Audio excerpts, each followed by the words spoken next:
olet asunut suurimman osan elämästäsi kaupungeissa.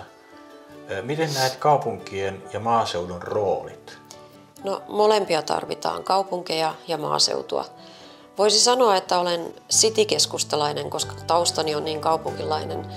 Kaupunkilaisuudestani huolimatta luonto, eläimet ja maaseutu ovat lapsesta asti olleet minulle erityisen tärkeitä, sillä vietin kesäni Taivassalossa, jossa syntyi ymmärrys ja syvä kiintymys suomalaista maaseutua kohtaan. Turun saaristo on yksi maailman upeimmista paikoista ja pyrin politiikassakin siihen, että saaristo ja maaseutu yleensäkin säilyy elävänä ja asuttuna tulevaisuudessa.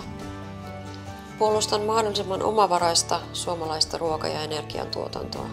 Meillä Suomessa on vielä jotain jo maailmalla koko ajan harvinaiseksi käyvää, nimittäin puhdas luonto, ruoka ja vesi.